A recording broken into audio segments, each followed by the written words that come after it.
هذه الخطبة كانت آخر خطبة في حياة النبي عليه الصلاة والسلام. خليني قبل ما أبدأ أقولكم إنه قبل فتح مكة كان الناس بيطوفوا حول الكعبة وهم عراة من غير ملابس، وكانوا بنين أصنام في حجر الكعبة، أصنام كتير جدا. لكن لما فتح النبي مكة حطم الأصنام وألغى كل الشركيات التي حدثت في مكة، ونادى في الناس بالتوحيد، وبعت رسالة مع علي بن أبي طالب رضي الله عنه بألا يحج إلى البيت مشرك أبدا. ثم بدأت حجة الوداع. السلام عليكم ورحمة الله وبركاته. اخواني كيف حالكم؟ ان شاء الله تكونوا بخير. هنتكلم اليوم عن اشهر خطبة في التاريخ، واكثر خطبة مؤثرة في العالم، واخر خطبة من حياة النبي عليه الصلاة والسلام. كان الناس قبل فتح مكة المبارك يطوفون بالكعبة المشرفة وهم من غير ملابس على الاطلاق، يعتقدون انه ما ينفعش يطوفوا بالكعبة في ملابس عصوا الله فيها. حتى النساء كانت تطوف من غير ملابس، وتقول قولا شهيرا: اليوم يبدو بعضه او كله، فما بدا منه فلا احله. كان في جهل عظيم، كانت شعائر شركية ومظاهر غير لائقة حول هذا البيت. في السنة 10 من الهجرة جهز النبي نفسه ليحج بيت الله الحرام، وهذه الحجة سميت بحجة الوداع. بالمناسبة النبي لم يحج لا قبلها ولا بعدها، وهي الحجة الوحيدة في حياة النبي عليه الصلاة والسلام. دخل النبي مكة ومعه جموع من الصحابة، والناس اجت من كل فج عميق علشان يشوفوا النبي عليه الصلاة والسلام ويشاركوه في الحج. دخل النبي إلى مكة المكرمة، وهو ماشي بين طرقات مكة افتكر ذكريات أليمة، افتكر أن كان يمشي في هذه الطرقات ويسمع أفظع الشتائم من المشركين. كانوا يسبوه ويشتموه ويقولون: يا كافر، يا كاهن، يا ساحر. لكن اليوم يدخل مكة حاكما لها ونبيا لأهلها. بعدين دخل على الكعبة وافتكر المكان اللي كان ساجد فيه، وإجاله راجل من المشركين ووضع على النبي سلى الجزور، رمى عليه أحشاء الإبل بعد الولادة، المشيمة والأمعاء وهكذا، شال كده أمعاء وحطها على النبي وهو ساجد. افتكر النبي كل هذه المواقف وهو داخل مكة محرم ومهلل ومكبر، وقعد يدعي على الناس اللي عملت معاه كده، وقعد يقول: اللهم عليك بشيبة بن ربيعة وعليك بعتبة بن ربيعة. دخل النبي إلى مكة محرم ومكبر ومهلل بعدما كان يسمع الشرك في مكة يجلجل جلجلة، وبعدما كانت الأصنام منتشرة في كل مكان، هبل واللات والعزة ومناة الثالثة الأخرى، كل هذه أصنام كان المشركين يعبدونها من دون الله. فكانت هذه أول مرة يكون بيت الله بهذا التوحيد. بعد كده النبي مر على الحجر الأسود، لم يستطع النبي أنه يمسك نفسه عند الحجر الأسود على الإطلاق، فبكى النبي بكاء شديدا. التفت لعمر بن الخطاب قال له: يا عمر، هنا تسكب العبرات. بعدين مشي النبي يحج بالناس، وقضى يوم عرفة وقضى يوم مزدلفة، وجاء يوم النحر. النبي يقف يوم النحر وحوله الآلاف بل عشرات الآلاف من المسلمين الذين جاءوا يشاركوه في هذه الحجة. يصنف هذا العدد بأنه أكبر عدد اجتمع حول النبي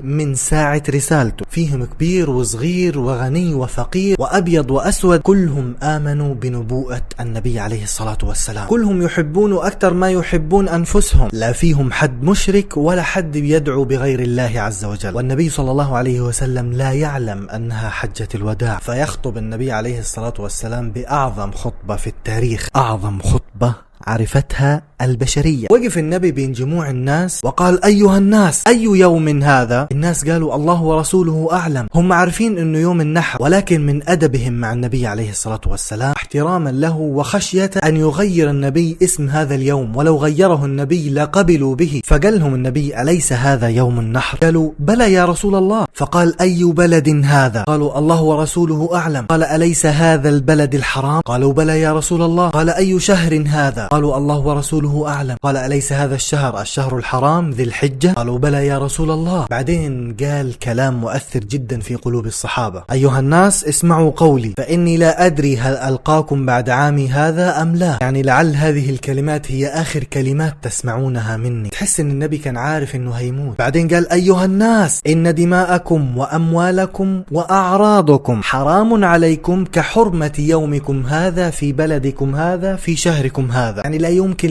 لأخ مسلم أن يعتدي على أخيه المسلم بالدم. بعدين النبي قرر أنه يتكلم في أمر في الجاهلية فقال: ألا وإن كل أمر من أمور الجاهلية موضوع تحت قدمي هذا. يعني أي شيء في الجاهلية سواء ربا أو زنا أو قتل أو رشوة أو وأد بنات تم إلغاء كل هذا بقرار من النبي عليه الصلاة والسلام. عايز يقول للناس انتوا الآن في دين جديد يختلف عما كنتم عليه في السابق، انتوا اليوم بتعبدوا الله عز وجل بدل ما تعبدوا الأصنام. عايز يقولهم ان كل أمور الجاهلية اتركوها والبسوا لباس الإسلام. بعدين النبي قال: ودماء الجاهلية موضوعة. يعني أي إنسان عنده ثأر من أحد آخر ويترقب عشان يشفي صدره، لا، من اليوم سماح، من اليوم تم إلغاء هذا القرار من النبي عليه الصلاة والسلام. اليوم نبدأ صفحة جديدة. وعلشان الناس اللي إلها ثار ما تحسش بالقهر جواها، قال النبي: وأنا أولكم أبدأ بنفسي وعائلتي، فإن أول دم عفوت عنه دم ربيع بن الحارث ابن عبد المطلب. هذا الرجل ابن عم النبي عليه الصلاة والسلام وقد قتل غدرا، وأهله كانوا بيترقبوا علشان ياخذوا بالثار، لكن النبي سامح عن هذا الثار وألغى كل أمور الجاهلية. بعدين النبي قال: وإن ربا الجاهلية موضوع. يعني أي ديون تترتب عليها ربا من الجاهلية ولحد الحين ما تم سدادها، خذ رأس المال والغي الربا، الغي المكسب. أيضا النبي بدأ بنفسه وبعائلته. الأول ربا أضعه هو ربا العباس بن عبد المطلب، فإنه موضوع كله. العباس هذا كان صاحب رأس مال كبير جدا، وكان يقرض الناس من ماله مقابل أنه بيزود عليهم حاجات بسيطة خالص. يعني مثلا 50,000 بيصيروا 100,000 مع مرور الزمن. لكن النبي بقرار منه لغى كل هذا النظام وأمر بأن يرجع رأس المال فقط. بعدين النبي وصانا وصية مهمة جدا جدا، قال: يا أيها الناس استوصوا بالنساء خيرا. هنا النبي بيوصي الرجال على زوجاتهم وأخواتهم وأبنائهم: اتقوا الله في النساء فإنكم أخذتموهم بأمان الله واستحللتم فروجهن بكلمة الله. المقصود بكلمة الله يعني العقد الشرعي، يعني كتب الكتاب. بعدين قال النبي عليه الصلاة والسلام: إني قد تركت فيكم ما لم تضلوا بعدي أبدا، كتاب الله وسنتي. يا أيها الناس اسمعوا وأطيعوا، وإن أمر عليكم عبدا حبشي، وإن أمر عليكم عبد حبشي مجدع، يعني مقطوع الأطراف ومقطوع الأنف. يعني لو الحاكم حكم بالقرآن والسنة وشريعة الله عز وجل، اسمعوا وأطيعوا له ولو كان عبدا حبشيا. بعدين النبي قاعد يوصي على الخدم اللي يخدموا في البيوت، قال: أرقاءكم أطعموهم مما تأكلون وألبسوهم مما تلبسون ولا تعذبوهم. شوف كيف النبي بيأمر بالعدل والمساواة بين الناس في هذا اليوم بالتحديد وفي هذا المكان بالتحديد. وهذا يبين أن الأمر هذا مهم جدا، إنك تهتم بالناس الضعفاء. بعدين النبي قال: يا أيها الناس اسمعوا قولي واعقلوه، تعلمون أن المسلم أخو المسلم والمسلمون إخوة، فلا يحل لامرئ مسلم أن يأخذ من أخاه مسلم إلا ما أعطاه من طيب نفس. يعني ما ينفعش تاخذ حاجة من أخوك المسلم إلا لو هو اداها لك بنفس طيبة. قال: فلا تظلمون أنفسكم ألا قد بلغت. بعدين قال: وستلقون ربكم فلا ترجعوا بعدي كفارا يضرب بعضكم رقاب بعض. يعني بعد ما موت ما ترجعوش تتخانقوا مع بعض. بعدين في الآخر قال: كل الكلام الذي سمعتموه مني أخبروا به أهلكم إذا رجعتم إليهم، فلعل من يبلغه أوعى له ممن سمعه. يعني خبروا أهلكم بهذا الكلام لعلهم يفهموا أكثر منكم. وهذا يبين أن أي معلومة عندي أو عندك لا تكتمها، لا تكتم سر أعطاه الله إليه، لا تكتم معلومة مفيدة، وانشر الوعي بكل الوسائل. النبي بعد هذه الخطبة حس إنه طلع هم كبير من قلبه، وإن الدعوة اللي كان شغال بيدعو أهل المشركين بها وكان مشغول طول السنين هذه اللي فاتت، الدعوة هذه أتعبته وتعذب كتير علشان يوصل لنا هذا الدين. بعد كل هذا الكلام وبعد الدعوة وبعد أن شتم وعذب في سبيل إن الإسلام يوصل لنا، يقول في آخر الخطبة: إنكم سوف تسألون عني فماذا أنتم قائلون. حس إن النبي كان عايز يطمن من الناس إنه هو قد بلغ الرسالة. الناس اللي حول النبي ما قدرت تمسك نفسها على الإطلاق، بدأ الصياح والنواح والبكاء في الجموع من شدة حبهم للنبي عليه الصلاة والسلام وشوقا إليه وفرحة برؤيته، وهم بيقولوا: نشهد أنك قد بلغت ونصحت فجزاك الله عنا خير ما جاز نبيا عن أمته. النبي هنا ابتسم واطمأن لأنه حس فعلا إنه الرسالة بتاعته وصلت